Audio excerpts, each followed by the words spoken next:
আসসালামু আলাইকুম প্রিয় শিক্ষার্থীরা, আজকে আমাদের আলোচনার বিষয়বস্তু হচ্ছে ত্রিভুজ। ত্রিভুজ আমরা একেবারে শুরু থেকে আলোচনা করার চেষ্টা করছি। চলুন, যেমন আপনি ত্রিভুজ আমরা অলরেডি এর আগে আলোচনা করেছি যে ত্রিভুজ কত প্রকার, বাহুর ভিত্তিতে কত প্রকার, তারপর হচ্ছে কোণের ভিত্তিতে কত প্রকার। এই সব কিন্তু আমরা প্রাথমিক আমাদের আলোচনার অংশে কিন্তু আমরা আলোচনা করেছি। আজকে হচ্ছে ত্রিভুজ সংক্রান্ত এর পরের যে আলোচনাগুলো কি কি হতে পারে, যে ত্রিভুজের ক্ষেত্রফল নির্ণয় রিলেটেড, তার হচ্ছে বাহুর দৈর্ঘ্য নির্ণয় রিলেটেড, এই টাইপের আমরা কিছু আলোচনা দেখবো প্রিয় শিক্ষার্থীরা। যেমন ত্রিভুজের আপনি যদি একেবারেই ক্ষেত্রফল নির্ণয়ের যে বেসিক সূত্রটা, যে ক্ষেত্রফল হচ্ছে হাফ গুণন ভূমি পূরণ উচ্চতা। আমরা একেবারে ছোটবেলা থেকে এটা কিন্তু পরে আসছি, তাই না? যে হাফ গুণন ভূমি গুণন উচ্চতা, তাই না? আচ্ছা, এটা গেল একটা। আরেকটা এরকম হতে পারে যে ক্ষেত্রফল হাফ গুণন দুই বাহু গুণন সাইন থিটা। খেয়াল করেন, হ্যাঁ এইটা কি, যে এইটা কিন্তু আপনার নবম দশম শ্রেণীর বইয়ে আপনারা কিন্তু পাবেন। হ্যাঁ, এইটা যে এটা কিন্তু আপনি যদি জাস্ট এই সূত্রটা জানেন যে হাফ গুণন ভূমি গুণন উচ্চতা, এটা দিয়ে কিন্তু এই টাইপের অঙ্কগুলো হবে না। যেমন একটা অঙ্ক এখানে, এটা একদম নবম শ্রেণীর বই থেকে নেওয়া, যে কি বলছে যে কোনো ত্রিভুজের দুই বাহুর দৈর্ঘ্য যথাক্রমে 9 সেন্টিমিটার ও 10 সেন্টিমিটার এবং তাদের অন্তর্ভুক্ত কোণ 60 ডিগ্রি, ত্রিভুজের ক্ষেত্রফল কত। এই টাইপের অঙ্কটা আপনি দেখেন, এই অঙ্ক আপনি কিন্তু শুধু মানে ভূমি উচ্চতা দিয়ে কিন্তু আপনি পারবেন না, ঠিক আছে? কারণ এখানে ভূমি উচ্চতা দেওয়া নাই, আপনি করতে গেলে অনেক জটিল হয়ে যাবে। এর চেয়ে বেটার হচ্ছে এই সূত্রটা যদি আপনি করেন, এই সূত্রটা সবাই মাথায় রাখবেন এই সূত্রের পাশাপাশি, ঠিক আছে? তাহলে এই সূত্রে দেখেন একেবারে সহজ। আমরা যেহেতু আমাদের সূত্রটা হচ্ছে কি, যে হাফ, তারপর হচ্ছে দুই বাহু গুণন দুই বাহু দেওয়া আছে এখানে কত, খুব মনোযোগ। দুই বাহু, একটা হচ্ছে 9, আরেকটা হচ্ছে 10। আচ্ছা, তারপরে বলছে কি সাইন থিটা, এদের অন্তর্ভুক্ত সাইন থিটা। দেখেন সাইন 60 ডিগ্রি মান দেওয়া, তাই না? আচ্ছা, খুব মনোযোগ দেন, খুব মনোযোগ দেন। এখন এই জায়গায় যে সাইন 60 ডিগ্রির মান কত, এই মানগুলো কিন্তু আপনাকে জানতে হবে। 60 ডিগ্রির মানটা কত এটা কিন্তু আপনাকে জানতে হবে প্রিয় শিক্ষার্থীরা। অনেকে যুক্ত হচ্ছেন, অনেকে আমাদের সাথে যুক্ত হচ্ছেন। যারা নতুন যুক্ত হয়েছেন, আমরা খুব বেশি আলোচনা করিনি, আপনারা এই মাত্র আলোচনা শুরু করলাম।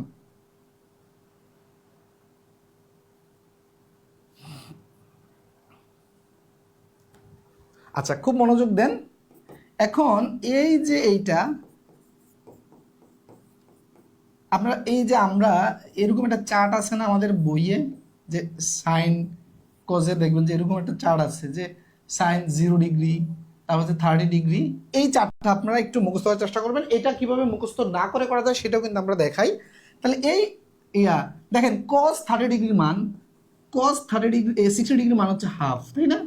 আর সাইন 60 ডিগ্রি মান হচ্ছে √3/2। তাহলে এইটা যদি আপনি এখানে করেন, তাহলে এটা √3 দেন বাই 2 দেন। ওকে, এখন যদি আপনি কাটাকাটি করেন, কাটাকাটি করলে এই দুইটা যদি কাটেন 5, তারপরে আর কি কোনোভাবে যায়? আর কোনোভাবে যায় না। এখন যদি আপনি এটা করেন, তারপরে হচ্ছে আপনি তাহলে উপরে কি কি দেখেন, এই যে 5 আর হচ্ছে 9, 5 আর 9 হচ্ছে 45, তারপর হচ্ছে √3 আর এখানে 2। ঠিক আছে, এইটা পরে আপনি যদি লিখিত পরীক্ষায় আসে সেটা আপনি ক্যালকুলেশন করলেন, বা যদি প্রিলিতে আসে আপনার অবস্থা অনুযায়ী আপনি এটাকে দশমিকে কনভার্ট করা লাগলে করলেন, বা লিখিত পরীক্ষা আসলে এতটুকু রেখে দিলেও হবে, কোনো সমস্যা নেই, ঠিক আছে? আপনি যতটুকু সময় কুলাইলে যদি আপনি ক্যালকুলেশন করতে পারেন করলেন, না করতে পারলে কোনো সমস্যা নেই। আমি জাস্ট ক্যালকুলেশনের ওয়েটা দেখালাম, বুঝতে পেরেছেন প্রিয় শিক্ষার্থীরা? আচ্ছা, আমি একটু কমেন্টগুলো পড়ার চেষ্টা করছি। মাঝে মাঝে কমেন্টগুলো মানে আমার ফোনে একটু শো করে না, তো ওখানে আমি দেখতে পাচ্ছি পিসিতে যে কি বলছে, আসসালামু আলাইকুম, নোটিফিকেশান না আসায় দেরি হলো।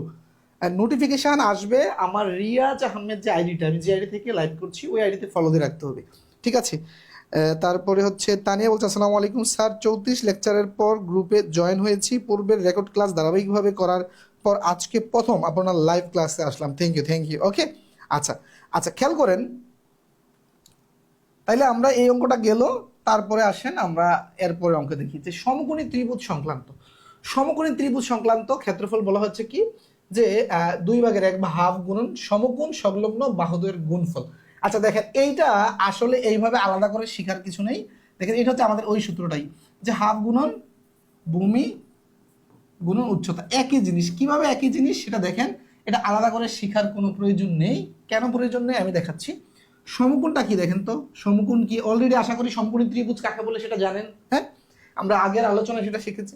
আচ্ছা, সমকোণের ক্ষেত্রে দেখেন এটা এ, এটা বি, এটা যদি সি হয়, খুব মনোযোগ, খুব মনোযোগ। হ্যাঁ, তাহলে খেয়াল করেন আমরা কি জানি যে ভূমি গুণন উচ্চতা, হাফ ইন্টু ভূমি গুণন উচ্চতা। আচ্ছা, এইটা দেখেন তো, এইটা এই যে সমকোণী ত্রিভুজের, হ্যাঁ সমকোণী ত্রিভুজের ভূমি আর কোনটা উচ্চতা সেটা নিয়ে ভিন্ন একটা আলোচনা আছে।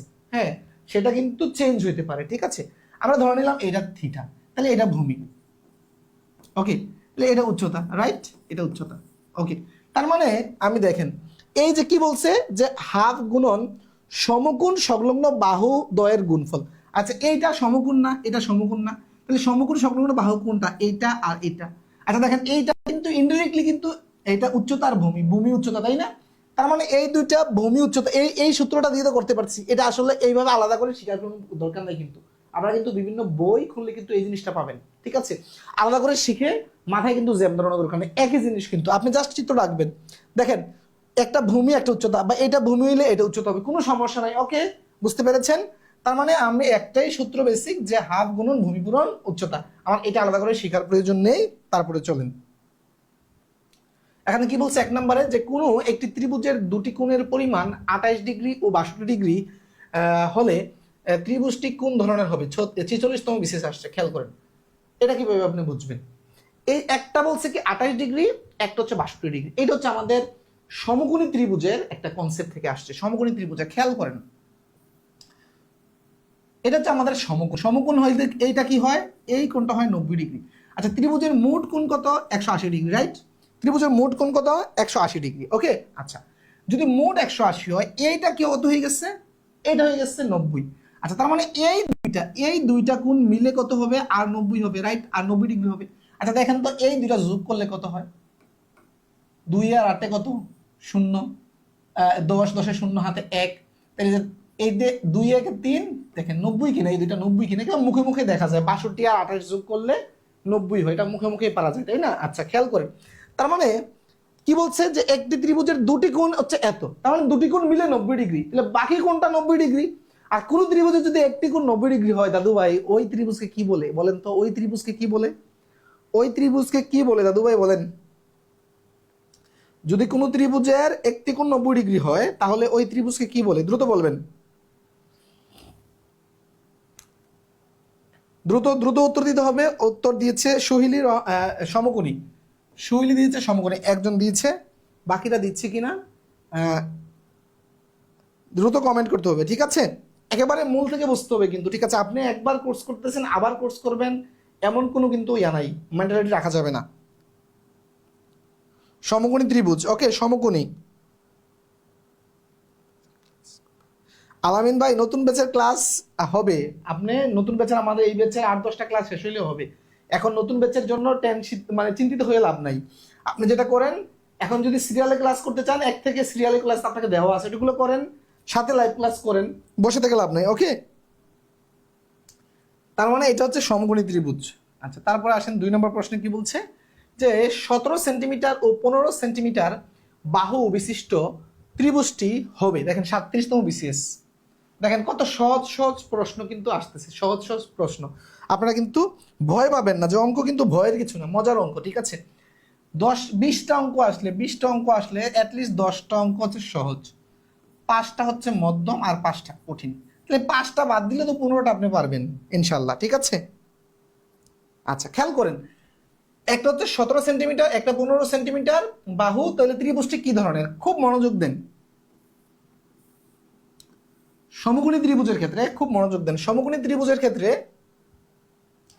আমরা যেটা জানি, যদি এটা আমরা পরে আলোচনা রেখেছি, যে পরে একটা আলোচনা রেখেছি, সমকোণী ত্রিভুজের ক্ষেত্রে অতিভুজ, এটা যদি অতিভুজ ধরি, এই আলোচনাটা পরে আছে, একটু পরে স্লাইডটা আমি একটু স্লাইডটা প্রয়োজনে একটু দেখি, স্লাইডটা একটু চেঞ্জ করা যায় কিনা। এই যে এই আগে এই আলোচনাটা করব, হ্যাঁ, আগে এই আলোচনাটা করব, তারপরে ওইটাতে যাব, ওকে। আচ্ছা, এই পিথাগোরাসের উপপাদ্য কি, ওই অঙ্কটা আমরা করাই নাই, কারণ হচ্ছে এই আলোচনাটা করার পরে ওই অঙ্কটা পানি হয়ে যাবে, ঠিক আছে। স্লাইডটা একটু, এই স্লাইডটা আগে যাওয়ার কথা ছিল, ওকে। খুব মনোযোগ দেন, এই জায়গাটাতে খুব মনোযোগ দিবেন, হ্যাঁ। কি বলছে দেখেন, পিথাগোরাসের উপপাদ্যটা কি। এটা প্রাইমারি পরীক্ষায় গত বছর কুমিল্লাতে ভাইবা দিয়েছিল আমার এক নিকটাত্মীয়, ভাইবাতে জিজ্ঞেস করছে যে পিথাগোরাসের উপপাদ্যটা বলেন। আচ্ছা, এই এই যে আমার সাথে প্রায় 144 জন লাইভ করছেন, ঠিক আছে, কয়জনে পিথাগোরাসের উপপাদ্যটা হ্যাঁ একেবারে মুখস্থ বলতে পারবেন? দেখি বলেন তো কয়জনে। যারা পারবেন ইয়েস লিখবেন, যারা পারবেন ইয়েস লিখবেন যে পারবো, কয়জনে দেখি আমি, ঠিক আছে। অথবা যারা পারবেন না তারা নো লিখেন, মানে সথন নো লিখলে সমস্যা নাই, খাইয়ে ফেলবে না কেউ, ঠিক না, ভয়ের কিছু নেই, লজ্জার কিছু নেই। আপনি আপনার জায়গায় সৎ যে স্যার আমি পারি না, কোনো সমস্যা নেই, শিখবো, ওকে।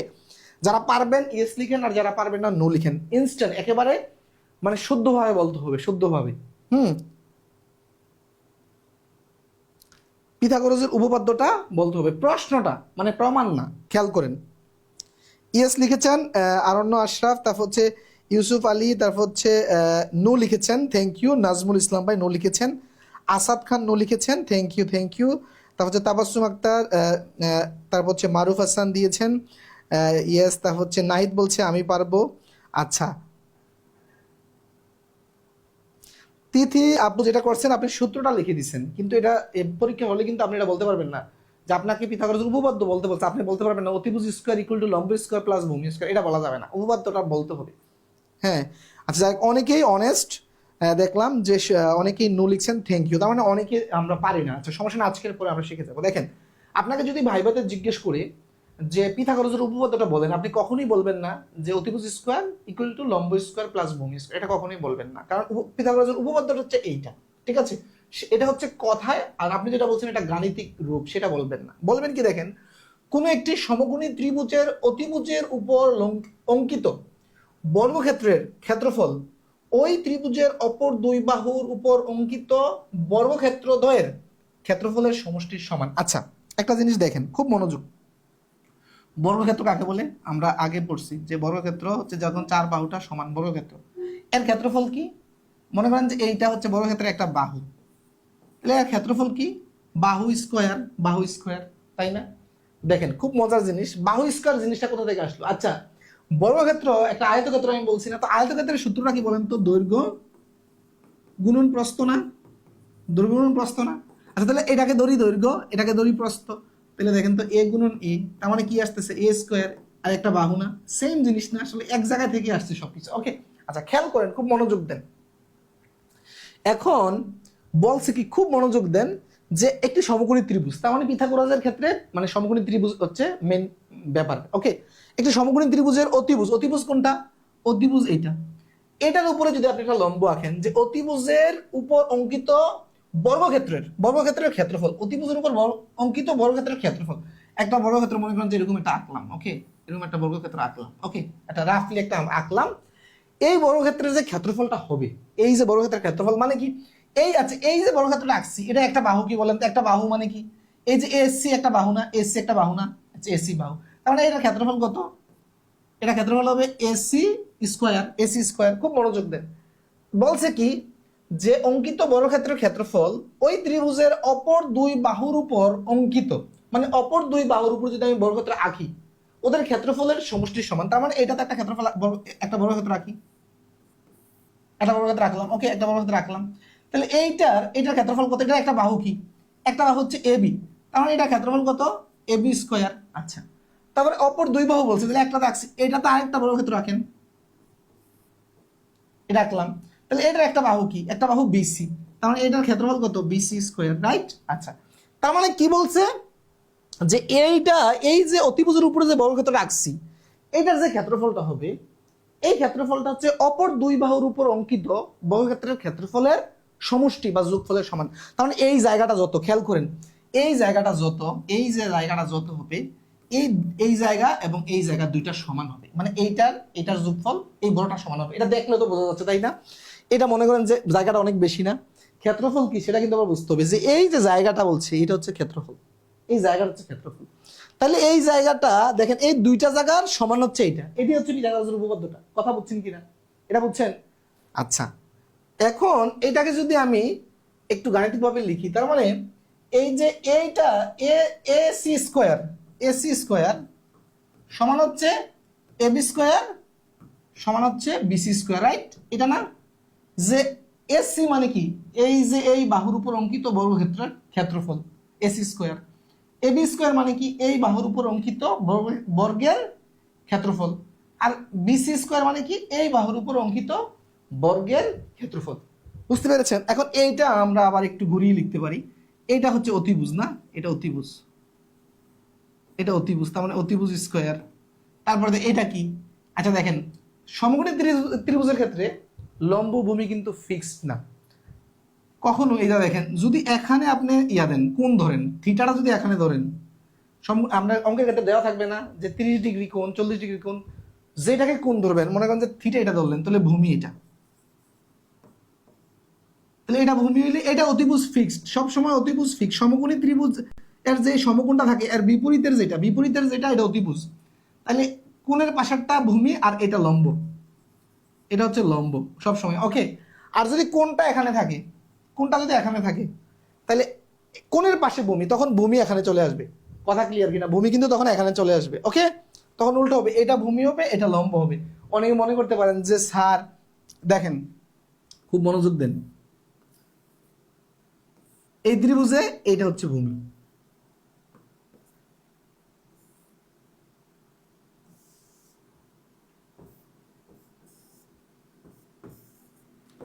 এই ত্রিভুজের এইটা হচ্ছে ভূমি, এটা লম্ব, আর এই ত্রিভুজে এটা ভূমি, এটা লম্ব।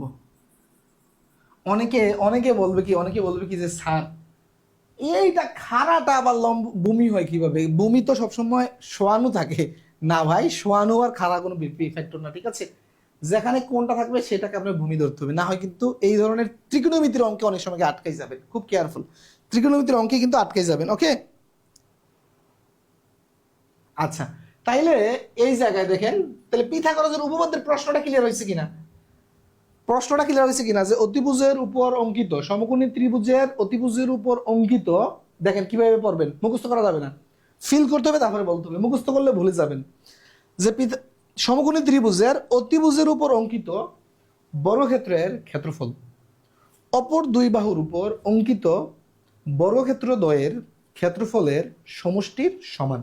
ফিল করে করে চিত্রটা মাথায় নিয়ে ওই মাথা থেকে বলবেন, মুখস্থ করা যাবে না, বি কেয়ারফুল। ওকে, মুখস্থ করলে ভুলে যাবেন, মুখস্থ করলে ভুলে যাবেন। ওকে, আচ্ছা, এখন আসেন, তার মানে আমরা যেখানে ছিলাম এই জায়গায় ছিলাম। ওকে, এখন আসেন যে 17 সেন্টিমিটার আর একটা 15 সেন্টিমিটার বাহু বিশিষ্ট ত্রিভুজটি কি ধরনের ত্রিভুজ হবে? দেখেন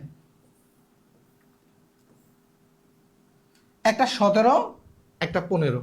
আচ্ছা, খেয়াল করেন তো, 17কে যদি আমি বর্গ করি, 17কে বর্গ করলে কত হয়? 7 7 49, 289। হ্যাঁ, 289, 289 কে বর্গমূল করলে 17, আর 17কে বর্গ করলে 289। 15কে বর্গ করলে স্কোয়ার করলে কত হয় দেখেন তো, 15কে স্কোয়ার করলে কত হয়? 225। আপনাদের জন্য একটা কথা, 1 থেকে 20 পর্যন্ত সংখ্যার বর্গ শিখবেন, এটা করলে কি হয়, আপনি অঙ্ক করতে, আমি মুখস্থ করতে কাউকে উদ্বুদ্ধ করি না, কিন্তু এটা মুখস্থ থাকলে যেটা হয়, অঙ্কটা দ্রুত করা যায়, অঙ্কটা দ্রুত করা যায়। ওকে, আচ্ছা, 1 থেকে 20 পর্যন্ত। তাহলে আমরা দেখলাম কি, 17কে বর্গ করলে হচ্ছে 289, আর 15কে বর্গ করলে হচ্ছে 225। আচ্ছা, খেয়াল করেন, এখন এদের পার্থক্যটা দেখেন, পার্থক্যটা কত? আপনি যদি বিয়োগ করেন 225, দেখেন তাহলে 5 আছে, 9 হবে, 4 হলে হাতে নাই, তারপর হচ্ছে 2 আছে, 8 হইব, 6 হলে 2 থেকে 2 গেলে, তার মানে 64। তার মানে দেখেন আমি একটা বাহু হচ্ছে, চিন্তা করেন, একটা বাহু ধরি এত, আরেকটা এত, আরেকটা হচ্ছে এত, 3টা, তাই না?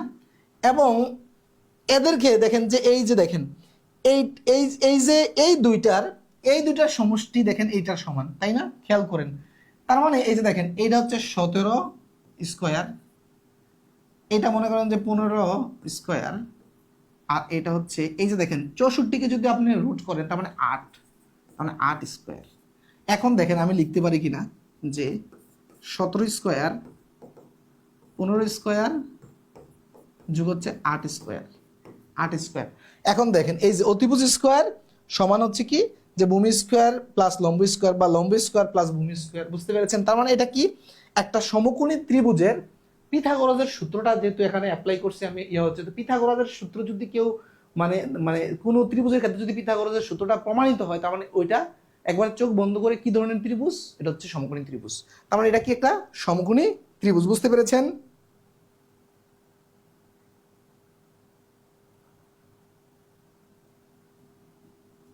বুঝতে পেরেছেন?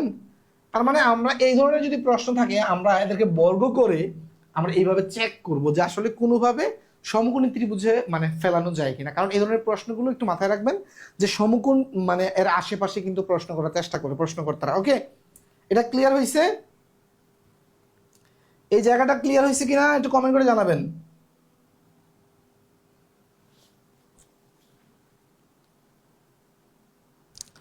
যেমন আমি যদি এটা আরেকটু ডিপলি আলোচনা করি, দেখেন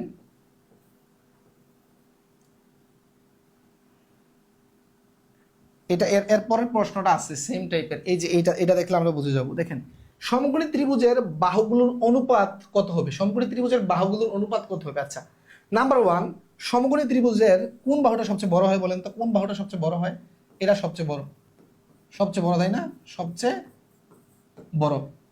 আর লম্বভূমি কোনটা বড় হবে ছোট হবে সেটা বলা যাবে না, এটা বলা যাবে না। এটা বলা যেতে পারে। অনেক সময় চিত্র আমি এভাবে যদি আঁকি, খেয়াল করেন, আমি যদি চিত্র এইভাবে আঁকি,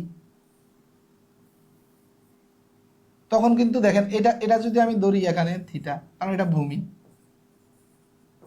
আর এখানে যদি এটা থিটা ধরি তাহলে এটাও ভূমি। দেখেন এখানে ভূমি ছোট, লম্বটা বড় না, আবার এখানে ভূমি বড়, লম্বটা ছোট না।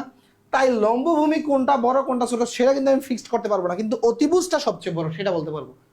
একটা সমকোণী ত্রিভুজের ক্ষেত্রে অতিভুজটা সবচেয়ে বড়, সেটা ফিক্সড বলা যাবে। ওকে, তার মানে দেখেন সবগুলো এই যে বলছে কি যে সমকোণী ত্রিভুজের বাহুগুলোর অনুপাত কত, তার মানে বড়টা সবসময় কি, এই যে বড়টা বড়টা কি, এই বড়গুলা কি অতিভুজ,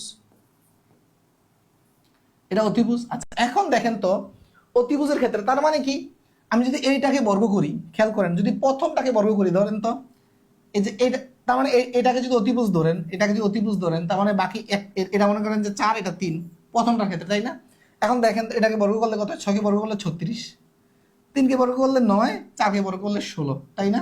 এখন দেখেন তো এই 9 আর 16 36 হয় কিনা? 9 আর 16 আমরা জানি কত, 25 হয়। তার মানে এটা কিন্তু হচ্ছে না, এটা কিন্তু হচ্ছে না। এরপর এটা দেখেন তো, এটা 36, আমরা এখানে দেখছি যে এটা হচ্ছে 36, 6কে করলে, তারপর 5কে করলে 25, 4কে করলে 9। এখন দেখেন তো এই দুটা মিলে 36 হচ্ছে কিনা।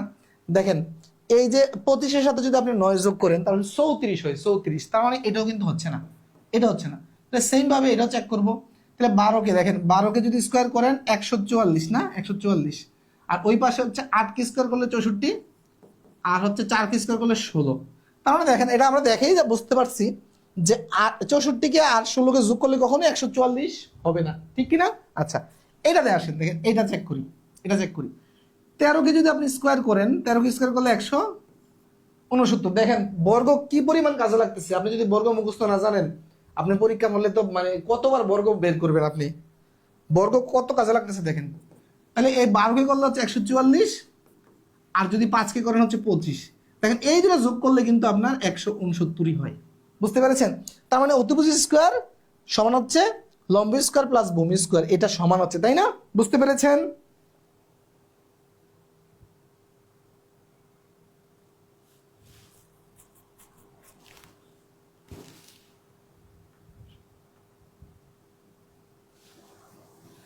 বুঝতে পেরেছেন? এটা ডি হবে। ওকে,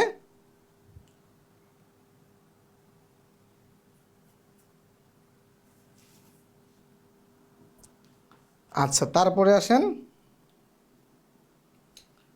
4 নাম্বার কি বলছে, যে কোন সমকোণী ত্রিভুজের সূক্ষ্ম কোণদ্বয়ের পার্থক্য 20 ডিগ্রি হলে ক্ষুদ্রতম কোণের মান কত ডিগ্রি হবে? দেখেন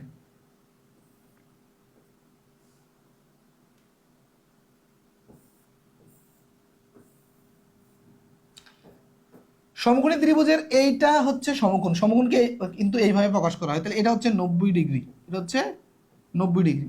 তাহলে বাকি দুইটা কোণ হচ্ছে দুইটা মিলিয়ে 90 ডিগ্রি। তার মানে দুইটা মিলিয়ে যদি 90 ডিগ্রি হয়, তাহলে এই কোণটা আলাদা আলাদাভাবে চিন্তা করলে 90 ডিগ্রির চেয়ে কম কম। তাহলে এগুলো সূক্ষ্মকোণ। এটাই বলছে যে সমকোণী ত্রিভুজের সূক্ষ্মকোণ দ্বয়ের পার্থক্য 20 ডিগ্রি। আচ্ছা তার মানে এই দুইটা কোণের, খেয়াল করেন, এই দুইটা কোণের পার্থক্য 20 ডিগ্রি, তাই না? এখন এটা আপনি এটা সহজেই চিন্তা করা যায়, এটা মানে জাস্ট দেখা মাত্রই চিন্তা করা যায়। পার্থক্য যদি 20 ডিগ্রি হয় তাহলে আগে পার্থক্যটা আলাদা করে রাখেন, 20 আলাদা করে রাখলাম, তাহলে এই দুইটা কোণের সমষ্টি তো 90, 90 থেকে যদি 20 আলাদা করেন থাকে কত 70, 70কে 2 দিয়ে ভাগ দেন কত হয় 35। তার মানে এইটা যদি 35 ধরি, এইটাও 35, সাথে একটা 20 বেশি হবে, বলছে কি মানে একটা থেকে আরেকটা পার্থক্য 20, তার মানে একটা মনে করেন যে 20 ডিগ্রি বেশি, এটা 20 ডিগ্রি বেশি, তার মানে 35 আর এটা কত হয়, এটা 55 ডিগ্রি আর এটা হচ্ছে 35 ডিগ্রি। দেখেন 55 আর 35-এ আপনার 90 হয় কিনা, একটা 20 ডিগ্রি বেশি মানে পার্থক্য বেশি, তাহলে 20টা আলাদা করে রাখবেন, প্রথমে 20টা আলাদা করে রাখবেন। ওকে, যে পার্থক্যটা বলছে আলাদা করে রাখবেন, বাকিটা 2 ভাগ করে 2টা কোণে দিবেন, তারপরে সাথে 20 ইয়া করে দিবেন। এইভাবে যদি চিন্তা করতে না পারেন কোনো সমস্যা নাই। ধরেন একটা এক্স, আরেকটা কত হবে এক্স প্লাস 20, যেহেতু বলছে সূক্ষ্মকোণের পার্থক্য 20 ডিগ্রি, তাহলে একটা এক্স হইলে আরেকটা এক্স প্লাস 20 ডিগ্রি, রাইট? আচ্ছা, তাহলে এই কোণ আর এই কোণের সমষ্টি কত, দুইটা কোণের সমষ্টি দেখেন, দুইটা কোণের সমষ্টি তো 90 ডিগ্রি, তাহলে 90 ডিগ্রি লিখেন। এখন দেখেন এটা কত 2x, আর এই 20টা যদি ওই পারে চলে যাক তাহলে কত হয় দেখেন তো 70, তাহলে 2x সমান 70, তার মানে x সমান হচ্ছে 35, রাইট? x সমান 35 ডিগ্রি, তার মানে এইটা 35, তাহলে বলছে যে ক্ষুদ্রতম কোণটা, বলছে না ক্ষুদ্রতম কোণটা কত, তার মানে এটা 35, কথা ঠিক কিনা, বুঝছেন কিনা দাদু ভাই? আচ্ছা, হাসিবুল হাসান বলছে 24 জন পুরুষ বা 30 জন মহিলা বা 40 জন বালক একটি কাজ 6 দিনে করতে পারে। ভাই এটা কি আজকে মানে এই যে পুরুষ কাজের অঙ্কের ক্লাস, এটা কি কাজের অঙ্কের ক্লাস? ভাই আমাদের কাজের অঙ্কের ক্লাস আগে হয়েছে, ওই ক্লাসটা আপনি দেখেন, এই পুরুষ বালকের অঙ্ক করিয়েছি। হ্যাঁ, হয়তো এই অঙ্কটা করিয়েছি কিনা জানি না, কিন্তু সেম টাইপের করিয়েছি, আপনি ক্লাসটা দেখার চেষ্টা করবেন।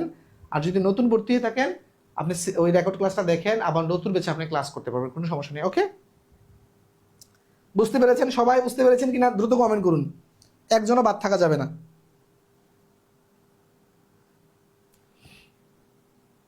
একজনও বাদ থাকা যাবে না। 35 ডিগ্রি দুইভাবে দেখালাম, যে যেভাবে চিন্তা করতে পারেন।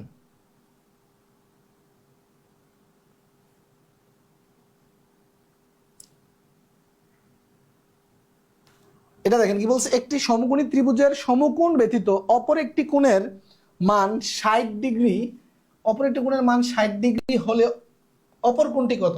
দেখেন একেবারে সহজ না, দ্রুত উত্তর বলেন, দ্রুত। এগুলো হচ্ছে 2 সেকেন্ডের উত্তর, 2 সেকেন্ডের উত্তর, বেসিক জানলে 2 সেকেন্ডের উত্তর এগুলো। স্যার 48তম বিসিএস এর 200 মার্কের এমসিকিউ হবে, তার মধ্যে 100 মার্ক সাবজেক্ট জেনারেল আর 100 নিজ সাবজেক্ট হবে। এখানে নিজ সাবজেক্ট বলতে কি বোঝানো হয়েছে যদি বলতেন? নিজ সাবজেক্ট বলতে মনে করেন যে আমি কেমিস্ট্রি স্টুডেন্ট, হ্যাঁ আমি কেমিস্ট্রি অনার্স অ্যাপ্লাইড কেমিস্ট্রিতে হচ্ছে অনার্স মাস্টার্স করছি, তখন আমি যদি কেমিস্ট্রি প্রভাষক পদে আবেদন করি আমার কেমিস্ট্রিতে 100 নম্বরের হবে। আপনি যদি ম্যাথের স্টুডেন্ট হন, আপনার অনার্সের যে বিষয়, জেনারেল ম্যাথ না কিন্তু ওইটা অনার্সের, আপনি বাংলার স্টুডেন্ট হলে আপনার অনার্সের বাংলার সিলেবাস থেকে 100 নম্বরের প্রশ্ন হবে। আপনি যদি সমাজ কল্যাণের হন, সমাজ কল্যাণের 100 নম্বরের প্রশ্ন হবে। আপনি যদি মনে করেন যে পদার্থের হন, পদার্থের 100 নম্বরের প্রশ্ন হবে। ওকে, আহাদ বলছে দোয়া করবেন স্যার, আলহামদুলিল্লাহ আপনার কাছে ম্যাথ করতে এসে কঠিন চ্যাপ্টার এখন ইজি লাগে। থ্যাংক ইউ আহাদ ভাই।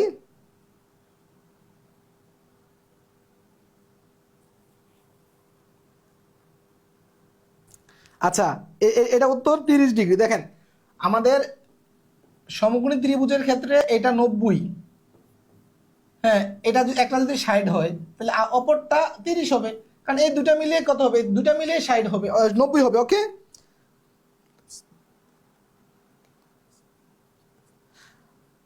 আপনারা লাইভ, যারা নতুন ভর্তি হয়েছেন লাইভ ক্লাস করেন, এটা বোনাস, কিন্তু আপনার রেকর্ড ক্লাসগুলো সিরিয়ালে করবেন। ওকে, আচ্ছা এরপরে আসেন, এটা আমরা পিথাগোরাসের উপপাদ্য অলরেডি আমরা আলোচনা করেছি আমরা। এখন আমরা আচ্ছা এখানে একটা জিনিস আসেন, আমি এটা একটু শিখাচ্ছি যে পিথাগোরাসের উপপাদ্যের সবচেয়ে ছোট ও সহজ প্রমাণ, এটা প্রিলিতে কখনোই আসবে না প্রমাণ, ঠিক আছে? যে প্রমাণটা কি আমরা জানি না, এই যে আপনার এই অতিভুজ স্কোয়ার লম্ব স্কোয়ার প্লাস ভূমি স্কোয়ার, নাকি এই যে প্রমাণটা, এই প্রমাণটা এটা নর্মালি আপনার কখনোই কিন্তু ইয়েতে আসবে না, এই প্রিলিতে আসবে না। লিখিত পরীক্ষায় যদি কখনো আসে সেই জন্য আমি একটু আপনাদেরকে এটার প্রমাণ, একটা সহজ প্রমাণ দেখানোর চেষ্টা করছি। খেয়াল করেন, খুব মনোযোগ দিবেন, হ্যাঁ, খুব মনোযোগ দিবেন। এই যে আমরা চিত্রটা এখানে এঁকেছি, যে মনে করেন যে এটা হচ্ছে অতিভুজ, অতিভুজের উপর অঙ্কিত যে বর্গক্ষেত্র, এটা ক্ষেত্রফল হচ্ছে এসি স্কোয়ার।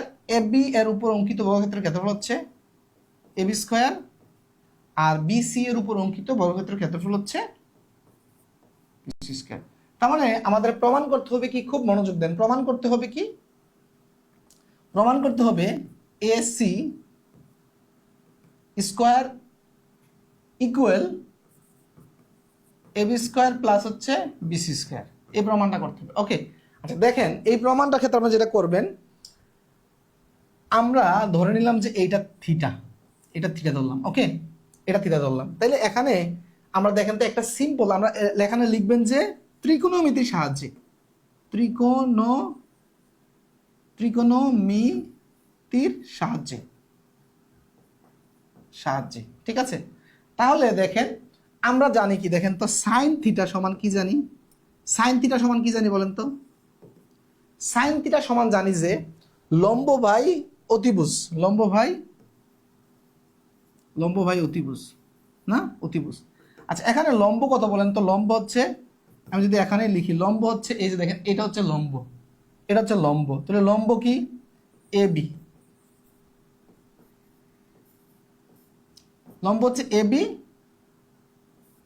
আর অতিভুজ কত এ সি। ওকে, আচ্ছা এখন দেখেন আমি যদি, তার মানে কি দাঁড়ালো, সাইন থিটা ইকুয়াল টু লম্ব এ বি ভাই এসি।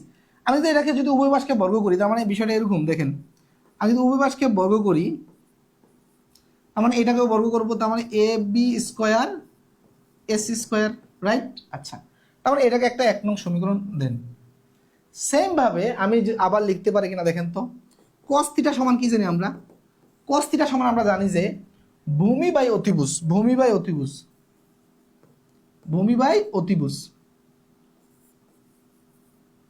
ভূমি বাই অতিভুজ। আচ্ছা এখানে ভূমি কত বলেন তো, এখানে ভূমি কত, এইটা হচ্ছে ভূমি, তাই না, যেহেতু এটা থিটা ধরেছি। দেখেন আপনি যদি থিটা এখানে ধরেন তখন কিন্তু চেঞ্জ হয়ে যাবে, থিটা এখানে ধরছি আমি, তার মানে ভূমি কত এবি, ভূমি বিসি, ভূমি বিসি, আর অতিভুজ কত এবি এসি, অতিভুজ এসি। আচ্ছা এখন খুব মনোযোগ দেন, আমি যদি এখন এই উভয় পাশকে যদি আমি বর্গ করি, তার মানে কি হচ্ছে দেখেন, এটাকে বর্গ করবো, তার মানে হচ্ছে কস স্কোয়ার থিটা, আর এখানে হচ্ছে বিসি স্কোয়ার, আর হচ্ছে AC square, right, AC square. আচ্ছা দেখেন এটাকে আমি 2 নং সমীকরণ দিলাম, এই 2 নং সমীকরণ দিলাম। এখন দেখেন আপনি 1 নং আর 2 নং সমীকরণ যদি যোগ করেন কি হয়, খুব মনোযোগ দেন, 1 নং আর 2 নং সমীকরণ যদি যোগ করেন, তার মানে কি হচ্ছে, 1 নংয়ের এই পাশ আর 1 নংয়ের এই পাশ যোগ করেন, তার মানে কি হচ্ছে sine theta, sine square theta plus cos square theta, এখানে জায়গা হবে না, আমি এই জায়গায় যোগ করতেছি, হ্যাঁ, যে sine square theta plus cos square theta সমান কি, দেখেন সমান কি হচ্ছে, এই যে এটা হচ্ছে এখানে, তার মানে এটা কি এ বি স্কোয়ার, আর নিচে হচ্ছে এসি স্কোয়ার, আর এই পাশে এখানে কি ছিল, উপরে বিসি স্কোয়ার, নিচে হচ্ছে এসি স্কোয়ার, আমার হচ্ছে বিসি। এই দুইটার দেখেন,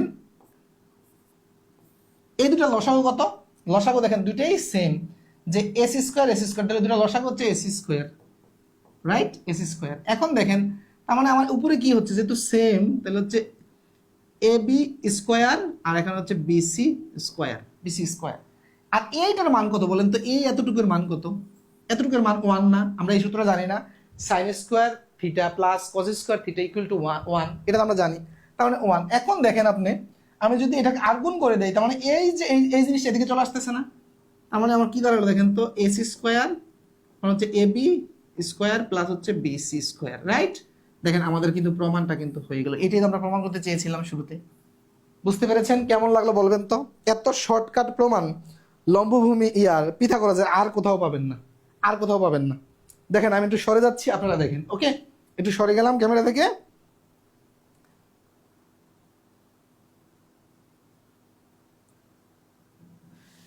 রাজন শাহ বলছে স্যার সেইড ইট ইজ,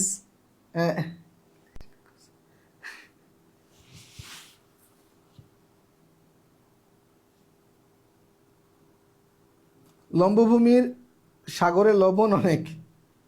আচ্ছা,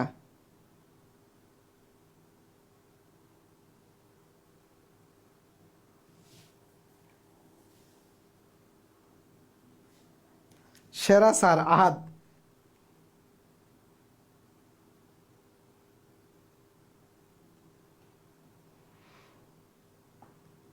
আচ্ছা, আসাদ খান বলছে স্যার এইভাবে করলে কি ফুল মার্ক পাওয়া যাবে? স্যারের বাপ নাম্বার দিতে বাধ্য, বাপ নাম্বার দিতে বাধ্য, বাপ। এখানে মানে আমি তো গণিত দিয়েই সমাধান করছি। যদি এখানে বলা থাকে হ্যাঁ যে আপনার এই কোনো নির্দিষ্ট নিয়ম যদি বলা থাকে যে ইয়ের মাধ্যমে মানে আপনি ত্রিকোণমিতির সহযোগিতা ছাড়া পিথাগোরাসের উপপাদ্য প্রমাণ করেন, তাইলে আপনি এইভাবে দিতে পারবেন না। যদি শুধু বলে পিথাগোরাসের উপপাদ্য প্রমাণ করেন, যে এটা প্রমাণ করেন, তাহলে তো আপনি যেভাবে ইচ্ছে প্রমাণ করতে পারি, তাই না? আর এই ত্রিকোণমিতি তো গণিতেরই একটা অংশ, এভাবে প্রমাণ করা যাবে, কোনো সমস্যা নাই, ঠিক আছে? এবং কি আমার ধারণা ওই শিক্ষক যদি এটা 5 নম্বর থাকে আপনাকে পারলে 7 নম্বর দেওয়ার চেষ্টা করবে। কারণ কি জানেন, ওই শিক্ষক নিজেও জানে কিনা সন্দেহ আছে এই মেথড। শিক্ষক মনে করবে যে এই ছেলে মেধাবী। কারণ হচ্ছে বাংলাদেশে পিথাগোরাস উপপাদ্য যারা পড়েছে আমার মনে হয় 90% এই মেথডই জানে না। 90% স্টুডেন্ট এই মেথডই জানে না। কয়জনে আজকে আপনারা তো সবাই অনার্স মাস্টার্স করতেছেন, তাই না? কয়জনে এটা জানতেন বলেন তো? কয়জনে জানতেন এই সমাধানটা? আপনারা স্কুলে তো অনেক বড় মানে ভালো ভালো শিক্ষকের কাছে পড়ে আসছেন, কয়জন এটা জানতেন? খুবই কম, 10% হবে কিনা সন্দেহ, ঠিক আছে? আর পিথাগোরাস উপপাদ্য এত বড়, ওই যে একবার একটা টিভি সাক্ষাৎকারে মানে ওই যে ছেলেকে জিজ্ঞেস করছিল যে তুমি কি জিপি 5 পেয়েছো? জি, আই এম জিপিএ 5। পিথাগোরাস কি বলতো? বলছিল না যে পিথাগোরাস একটা উপন্যাস। তো ঠিকই তো আছে, পিথাগোরাসের উপপাদ্য এত বড়, তার কাছে উপন্যাসই লাগছে, কি করবে? কিন্তু আপনি যদি এই মানে ছোট্ট মানে ইয়াটা যা শিখতো, তার কাছে উপন্যাস লাগতো না। কথা ঠিক কিনা? উপন্যাস আর মনে হইতো না। বুঝতে পেরেছেন?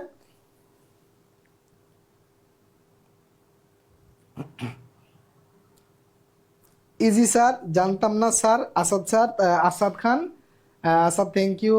হচ্ছে আমি নবম দশমে করেছিলাম স্যার, করেছিলেন Tithi, thank you thank you. হ্যাঁ জানে হয়তো গুটি কয়েক টিচার জানে এবং স্টুডেন্ট ওইভাবে শিখতে পেরেছে। ওকে, তারপরে চলুন এরপরের আলোচনায় যাই আমরা। ওকে, আচ্ছা, তারপরে দেখেন এখানে যেটা হচ্ছে সমকোণী ত্রিভুজ সংক্রান্ত অন্যান্য যে এগুলো টাইপগুলো, এখানে আমরা টাইপগুলো একটু এলোমেলো আছে, হ্যাঁ আমরা ইয়ে করছি। সমকোণীতে কি বলছে, একটি সমকোণী ত্রিভুজের দুই বাহুর দৈর্ঘ্য 5 মিটার এবং 12 মিটার হলে অতিভুজের দৈর্ঘ্য কত? এটা আপনারা দ্রুত বলেন, দ্রুত বলেন, এখন সহজ সহজ জিনিস চলে আসছে। বলছে কি একটি 5 মিটার আরেকটি 12 মিটার হলে অতিভুজ কত? অতিভুজ কত? অতিভুজ কত? দ্রুত বলবেন, দ্রুত।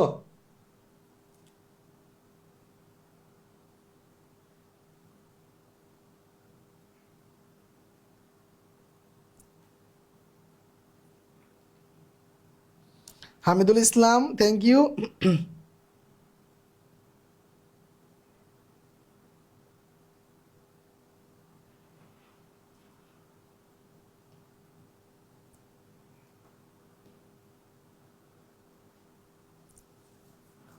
রবিন ভাই, পিডিএফ নিয়ে এত মানে চিন্তার কিছু নেই। এই যে আমাদের স্মার্ট বোর্ডে দেখেন কত সুন্দর অঙ্ক আসতেছে।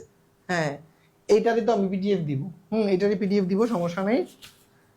স্যার স্কুলের কথা বলিয়েন না, আমি আমার জীবনের এরকম বিস্তারিত পড়ালেখা জীবনেই পাইনি, সব হজবর হলো। Thank you Soumik Das.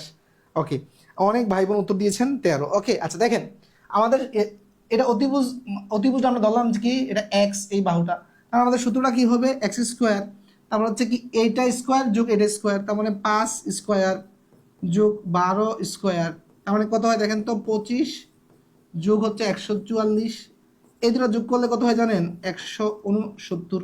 তার মানে আমি এক্স স্কোয়ার যদি এই স্কোয়ারটাকে ওই পারে নিয়ে যাই, এটা রুট হয়ে যাবে, তার মানে এটা 13 হয়ে যাচ্ছে। দেখছেন, 169 বর্গমূল করলে 13, তার মানে এটা হবে 13। এগুলো কিন্তু দেখা মাত্রই পারা যাবে। যারা গণিত চর্চা করবেন আমাদের কোর্সের পাশাপাশি বাসায় চর্চা করবেন, ইনশাল্লাহ এগুলো দেখা মাত্রই পারবেন। এগুলো কোনো বড় কিছু নয়। 10 মিটার উত্তর দিয়েছেন কেন? দিগন্ত পাল, ভুল করা যাবে না, ভুল করা যাবে না।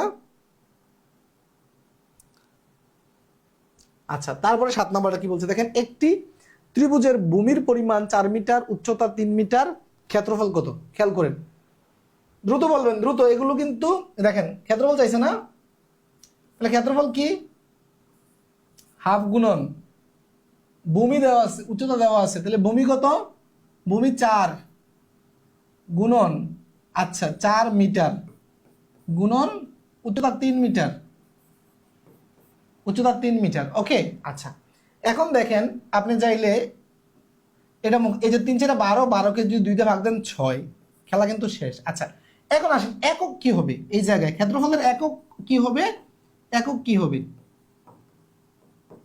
কি হবে দেখেন, এই যে দেখেন তো ক্ষেত্রফলের ক্ষেত্রে কয়টা মাত্রা মানে গুণ করা হয়, কয় মাত্রা, ক্ষেত্রফলের ক্ষেত্রে কিন্তু 2 মাত্রা, 2 মাত্রা গুণ করা হয়, তাই না? তাহলে এই যে এখানে একটা মিটার, এখানে একটা মিটার, তাহলে মিটারে মিটারে গুণ করলে দেখেন তো এম এ যদি গুণ করেন কি হয়, এম স্কোয়ার না, এইটা থেকেই আমরা কি জানি যে মিটার, মিটার স্কোয়ার, বা এটাকে বলা হচ্ছে বর্গ মিটার, রাইট, বর্গ মিটার। বুঝছেন কিনা? আবার আয়ত যখন মানে আয়তন যখন বের করবেন, আয়তনের ক্ষেত্রে দেখেন যে 3টা মাত্রা গুণ করা হয়, যেমন কি দৈর্ঘ্য গুণন প্রস্থ গুণন উচ্চতা, তাহলে তখন কি হয় মিটার গুণন মিটার গুণন মিটার, তখন কি হয় মিটার কিউব বা ঘনমিটার, বাংলায় আমরা বলি কি ঘনমিটার, রাইট, ঘনমিটার। এই জিনিসটা বুঝতে পেরেছেন যে কেন বর্গমিটার আর ঘনমিটার হয়, এটা বুঝতে পেরেছেন? আচ্ছা এখন দেখেন কোন একটা ক্ষেত্রফল বা আয়তনের অঙ্কে একক মানে মিটার দেওয়া নাই, দেওয়া আছে কি একক, একক দেখা, একক মানে এটা কত উজ্জ আছে, তার মানে আমরা কি লিখবো একক স্কয়ার, বা বর্গ একক লিখে দিব, বর্গ একক লিখে দিব, বা ঘন একক লিখে দিব, যদি আয়তন আয়তন বের করতে বলে ঘন একক লিখে দিব। বুঝতে পেরেছেন?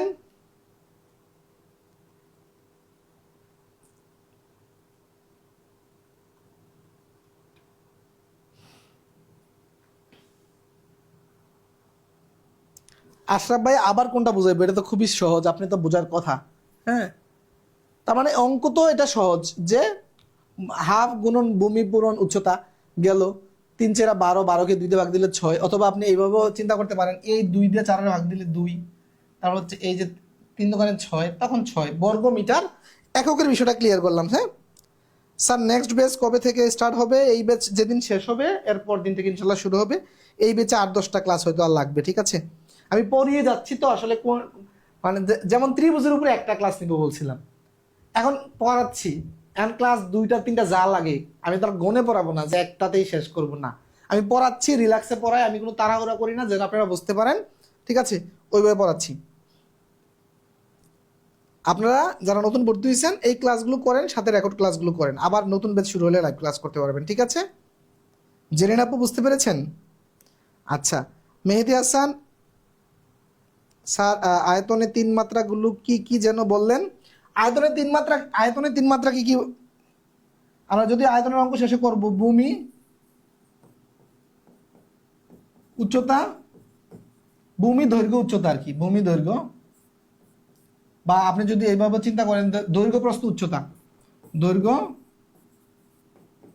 প্রস্থ উচ্চতা, এই 3টা মাত্রা, 3টা মাত্রা। এই জন্য হচ্ছে 3টা মাত্রা যেহেতু, তাহলে ঘন একক হয়, ঘন একক হয়। বুঝতে পেরেছেন? আচ্ছা আকলিমা, হ্যাঁ ঈদের পর তো হবেই, ঈদ তো চলে আসছে। আচ্ছা তারপরে দেখেন, একটি সমদ্বিবাহু সমকোণী ত্রিভুজের অতিভুজের দৈর্ঘ্য 10 সেন্টিমিটার হলে ত্রিভুজটির ক্ষেত্রফল কত? এটা খুব মজার অঙ্ক, এটা খুব মজার অঙ্ক, কঠিন অঙ্ক, এটা সহজে পারবেন না, এটা এটা বেসিকটা বুঝতে হবে, সহজে পারবেন না। লাইভে মাশাল্লাহ ভালোই আছেন এখনো, খুব মনোযোগ দেন, ঠিক আছে? দেখেন একটি সমদ্বিবাহু, সমদ্বিবাহু, আচ্ছা দ্বিবাহু ত্রিভুজ কাকে বলে? দ্বিবাহু, সমদ্বিবাহু মানে কি? সমদ্বিবাহু মানে কি আমরা মানে পড়েছি, এই যে যখন 2টা বাহু, এই যে দেখেন এটা একটা সমদ্বিবাহু ত্রিভুজ, এইটা 2টা বাহু সমান। আচ্ছা বলছে কি সমদ্বিবাহু, সমদ্বিবাহু সমকোণী, তাহলে ত্রিভুজটা কি হবে? প্রথমত সমকোণ হইতে হবে, এই কোণটা 90 ডিগ্রি না, 90 ডিগ্রি, তাহলে তো সমকোণ। এরপরে দেখেন এই 2টা বাহু সমান, এই 2টা বাহু সমান, এই বাহুটা যত এই বাহুটাও তত, রাইট? তাহলে তো সমদ্বিবাহু সমকোণী ত্রিভুজ হয়, এই বাহু সমান। আচ্ছা তখন বলছে কি অতিভুজ হচ্ছে 10, অতিভুজ হচ্ছে 10 সেন্টিমিটার, রাইট? 10 সেন্টিমিটার। তাহলে এইটা আর এটা যদি সমান, আমরা ধরে নিলাম এইটা এত সেন্টিমিটার, এইটা হচ্ছে 1 সেন্টিমিটার, রাইট? যেহেতু দুটো সমান, কেন ধরছি? এইটা 1 সেন্টিমিটার, এটা 1 সেন্টিমিটার ধরে নিছি। ওই লিখিত অনেকে বুঝতে পারেন না, ধরবেন, ঠিক আছে? আমি কিন্তু লিখিত মেথডে করাচ্ছি, কিন্তু অনেকে মনে করবেন যে স্যার এখানে প্রিলির অপশন, এটা কিন্তু লিখিত পরীক্ষা আসতে পারে, তখন জাস্ট অপশনগুলো হাওয়া হয়ে যাবে। ওকে, ক্লিয়ার? তার মানে এটা 1 সেন্টিমিটার, এটা 1 সেন্টিমিটার। এখন পিথাগোরাসের নিয়মে কি লিখতে পারি? এই যে 10 স্কোয়ার, এইটা স্কোয়ার প্লাস এইটা স্কোয়ার, রাইট? আচ্ছা, এখন দেখেন এই দুইটাকে যদি আপনি করেন 2x স্কোয়ার, আর এটাকে করলে 100 হয়, এটাকে 100 হয়। ওকে, আচ্ছা, এখন কি বলছে দেখেন তো, ত্রিভুজটির ক্ষেত্রফল কত? আচ্ছা, ত্রিভুজের ক্ষেত্রফলের সূত্রটা কি? ক্ষেত্রফলের সূত্রটা কি?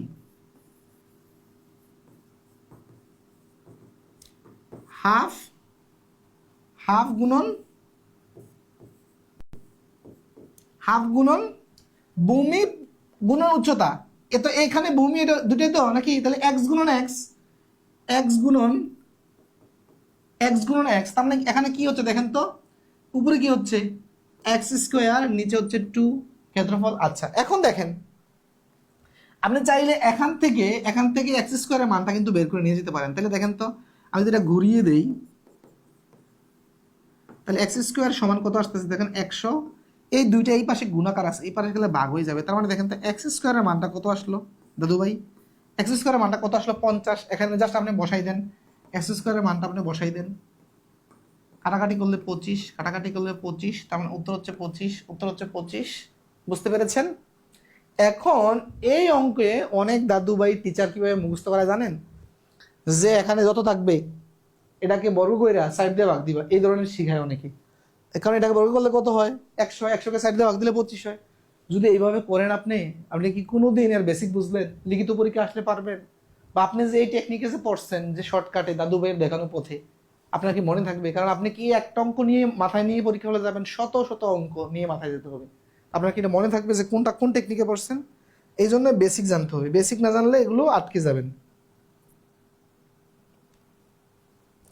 বুঝতে পেরেছেন?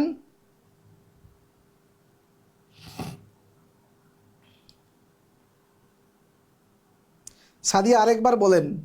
একেবারে ভেঙে ভেঙে বুঝাইছি। প্রথমে আমরা যেটা করছি, এই যে সমকোণী সমদ্বিবাহু সমকোণী ত্রিভুজ, তাহলে এটা এক্স, এটা এক্স, তাহলে এখান থেকে আমরা পিথাগোরাসের সূত্রটা লিখছি, এখান থেকে এক্স স্কোয়ারের মানটা পাইছি 50। তারপরে ক্ষেত্রফলের সূত্র কি? হাফ গুণন ভূমি পূরণ উচ্চতা, তাহলে এখানে ভূমি আর উচ্চতা দুইটাই এক্স, তাহলে এক্স গুণন এক্স, তারপরে এক্স স্কোয়ার বাই 2। এই যে এখান থেকে এক্স স্কোয়ারের মানটা এখানে বসাই দিচ্ছি, খেলা শেষ। বুঝতে পেরেছেন সাদিয়া আপু? আহাত 25 উত্তর, পানি আর পানি। স্যার নেট সমস্যা আপনার, আমার না, আলহামদুলিল্লাহ, ঠিক আছে। 9 নম্বর অঙ্কে কি বলছে দেখেন, যে একটি সমকোণী ত্রিভুজের ভূমির দৈর্ঘ্য লম্ব অপেক্ষা 1 মিটার কম এবং লম্ব অপেক্ষা অতিভুজের দৈর্ঘ্য 1 মিটার বেশি হলে অতিভুজের দৈর্ঘ্য কত মিটার? আচ্ছা, এক্ষেত্রে আমরা যেটা করি, একটা আগে সমকোণী ত্রিভুজ আঁকি। বলছে কি, সমকোণী ত্রিভুজের ভূমির দৈর্ঘ্য লম্বের অপেক্ষা 1 মিটার কম, তাহলে আগে লম্ব আমার করতে হবে। তাহলে ধরলাম যে লম্ব এক্স, তাহলে এটা ভূমি, তাহলে ভূমি 1 মিটার কম, তার মানে হচ্ছে এক্স মাইনাস এক্স। হ্যাঁ, এটা ধরে নেবেন, যারা ধরতে চান ধরে নেবেন যে লম্ব হচ্ছে এক্স। ওকে, এক্স, তারপর হচ্ছে এক্স মিটার বা একক যা ইচ্ছা ধরতে পারেন, কোনো সমস্যা নাই। তারপর হচ্ছে কি বলছে, লম্ব অপেক্ষা অতিভুজ 1 মিটার বেশি হইলে তাহলে লম্ব এটা, অতিভুজ হচ্ছে এক্স প্লাস 1। এখন পিথাগোরাসের সূত্র অনুযায়ী খেয়াল করেন, আমি লিখতে পারি এটা স্কোয়ার যোগ এটা স্কোয়ার যোগ এটা স্কোয়ার। আচ্ছা, তার মানে এটা স্কোয়ার, তারপর হচ্ছে এটা স্কোয়ার যোগ এটা স্কোয়ার। ওকে, আচ্ছা, এখন দেখেন এটা যদি আমি করি সূত্রটা, এ প্লাস বি হোল স্কোয়ারের সূত্র নাকি, আর এটা হচ্ছে এ মাইনাস বি হোল স্কোয়ারের সূত্র, তাহলে x square plus 2x plus 1, আর এটা হচ্ছে x square minus 2x plus 1, আর এটা হচ্ছে এক্স স্কোয়ার। ওকে, এখন দেখেন আমরা যদি এটা চলে যায়, এটা চলে যায়, তাহলে এখানে রাখতে হচ্ছে 2x, এখানে হচ্ছে মাইনাসের 2x, তাহলে এই মাইনাসের 2x এই পাশে চলে আসলে তাহলে 2x 4x, আর ইকুয়াল হচ্ছে x।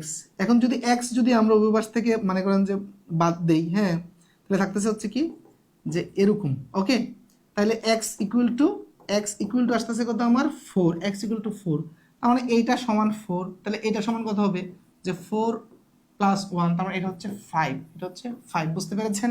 তাহলে এটা কত হবে, এটা কত হবে 4 মাইনাস 1, তার মানে এটা হচ্ছে 3।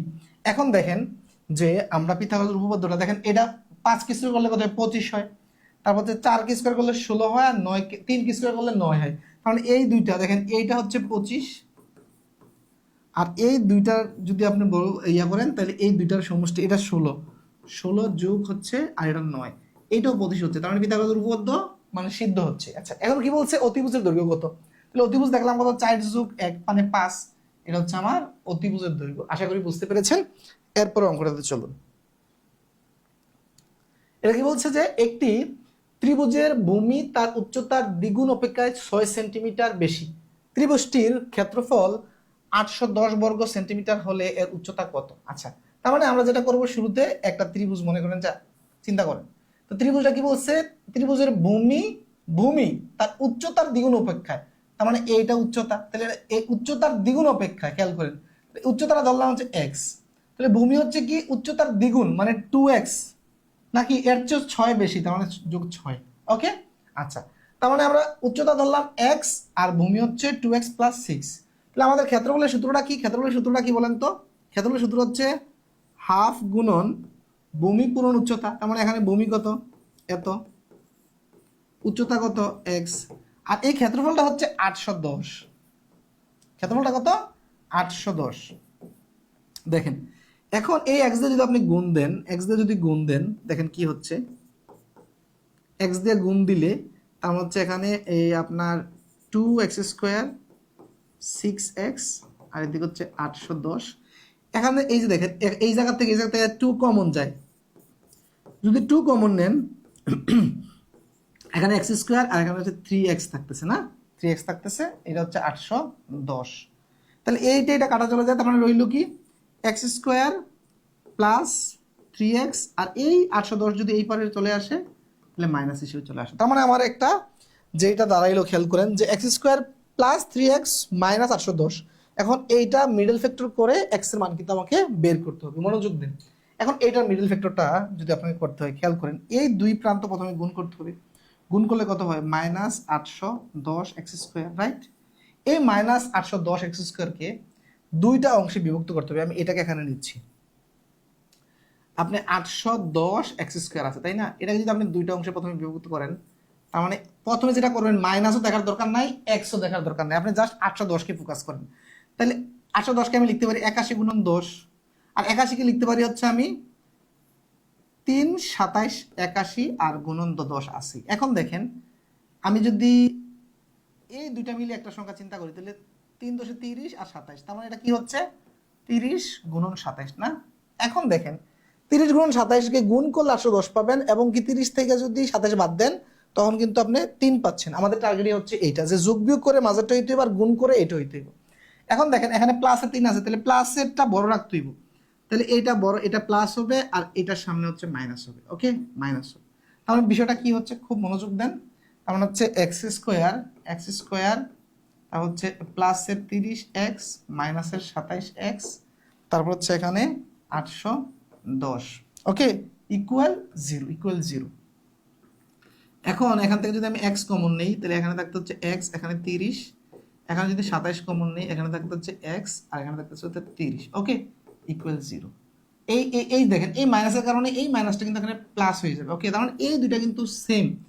এখন দেখেন তো এই দুইটা সেম, তাহলে সেমের জন্য একটা নিব, তারপরে x প্লাস x মাইনাস 27 হবে, এটা x মাইনাস 27, এই যে এইটা, ওকে ইকুয়াল 0। এখন দেখেন হয় এটা ইকুয়াল 0 না হয় এটা ইকুয়াল 0, এটা ইকুয়াল 0 অথবা এটা ইকুয়াল 0, রাইট?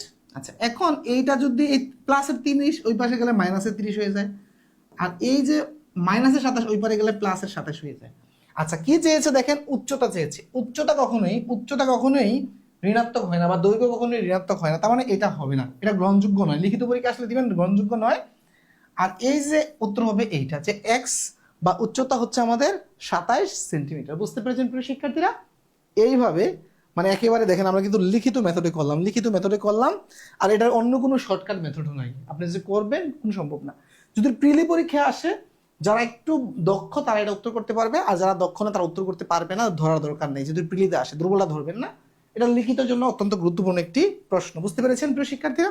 তো এইভাবে আপনারা প্রতিটা ক্লাস যারা লাইভ করছেন খুবই ভালো, আর যারা নতুন ভর্তি হয়েছেন তারা হচ্ছে প্রতিটা ক্লাস সিরিয়ালে রেকর্ড ক্লাসগুলো করবেন। সিরিয়ালে না করলে একটার পর যদি আপনি উল্টাপাল্টা করেন আপনার বেসটা তৈরি হবে না। ফর এক্সাম্পল, আপনি যদি ত্রিভুজের প্রাথমিক আলোচনাটা না জানেন তাহলে এই ক্লাসটা আপনি বুঝতে পারবেন না। আপনি যদি পিথাগোরাসের মানে আলোচনা না জানেন তাহলে আপনি পিথাগোরাসের পরের অঙ্কগুলো বুঝবেন না, এটাই স্বাভাবিক, তাই না? তাই আমরা আমাদের লেকচারটা ধারাবাহিকভাবে এমনভাবে সাজিয়েছি যেন আপনার বেসটা স্ট্রং হয়। তো প্রিয় শিক্ষার্থীরা, প্রতিটি ক্লাস মনোযোগ দিয়ে করবেন, একবার করে না বুঝলে দুইবার করবেন, ঠিক আছে? তারপরে ভিডিও ক্লাস দেখার শেষে আপনি হচ্ছে বই থেকে প্রচুর অঙ্ক প্র্যাকটিস করার চেষ্টা করবেন। তো সবাই ভালো থাকবেন, সুস্থ থাকবেন। আজকের ক্লাস থেকে এখানে বিদায় নিচ্ছি। আসসালামু আলাইকুম।